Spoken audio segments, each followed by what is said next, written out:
Assalamu alaikum warahmatullahi wabarakatuh. Bwana, leo nina furaha sana juu ya taarifa ambazo nimezipata siku ya jana kutoka kwa huyu mwandishi wa habari bibie Diva juu ya mahojiano alikuwa akiyafanya na huyu bibie ambaye yeye anajiita Bella, ambaye amekuja kwa ajili ya kumchafua shekhi wetu. Lakini hapa, kabla sijazungumza, niwasie wanaume wenzangu, jamani, tuangalieni sana hawa wanawake watakuja kutuingiza katika mitihani mikubwa sana. Wallahi, tujiangalie sana, hususan juu ya hawa wanawake tunaweza kuwa nao katika maisha yetu.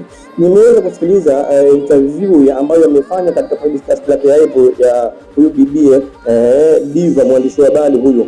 Alikuwa akimhoji sana maswali yule bibie, lakini yule bibie ukija kumwangalia majibu yake, kuna majibu ambayo anatakiwa ajibu, majibu ambayo anaweza kuwa na sensitive ya kitu, yule bibie alikuwa anayakimbia. Unajua nilichokuja kugundua, Sheikh Walidi, sawa, huyu bibie kwa mujibu wa mahojiano ya yule mwandishi wa habari Diva, huyu bibie aliolewa na Sheikh Walidi, sawa, aliolewa na Sheikh Walidi.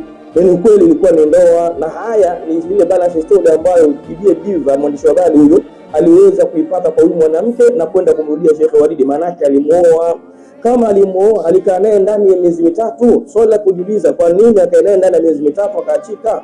Maana yake Sheikh aligundua kwamba huyu mwanamke sio sahihi, pengine huyu mwanamke ni muuni, alimwacha. Sheikh sio kwamba aliweza kukataa ule mzigo kwamba sio kwake, kwa sababu ni mke wake, alimuoa. Kwa mujibu wa mwandishi wa habari wetu huyu Diva, manake alimuoa ndani ya miezi mitatu akamwacha, aliweza kukubali. Lakini ili nikubali shaiti langu, twende tukapime DNA kama huyu mtoto ni wa kwangu, kwa sababu tabia zako nazijua vizuri, tabia zako si tabia ambazo zimekaa zikaeleweka. Tukapime DNA. Sasa kama wewe unaamini kabisa kwamba huyu mwanaume alikuwa amekuzalisha wewe mtoto, na una haki kabisa kujua kwamba huyu ni mtoto wake, kwa nini ulishindwa kwenye kufanya DNA? Kwa nini ulikimbia? Sasa Sheikh kukataa kusema kwamba siwezi kukubali mpaka tukapime mahakamani kama DNA. Jukubali, hivi ni kweli kwamba Sheikh Walidi ni mtu ambaye asiyekuwa na mwanazuoni, asiyekuwa na uwezo kufikiria heshima yake kiasi ambacho akubali kuchafuka, na akiona ule mzigo ni wa kwake? Ni kweli akubali kuchafuka? Jibu hapana, hawezi kukubali kuchafuka akiamini kwamba ule mzigo ni wa kwake. Mpaka ameamua kukataa, maana yake kabisa anaijua heshima yake na hadhi yake, asingeweza kukataa ikiwa mzigo ule angeamini ni wa kwake. Lakini mpaka anakataa, anasema nini? Acha nionekane mbaya duniani, lakini kwa Mungu na haki yangu. Leo anakuja mitandaoni kumchafua Sheikh. Wallahi, huyu mwanamke anahitajika afanywe dua kubwa sana.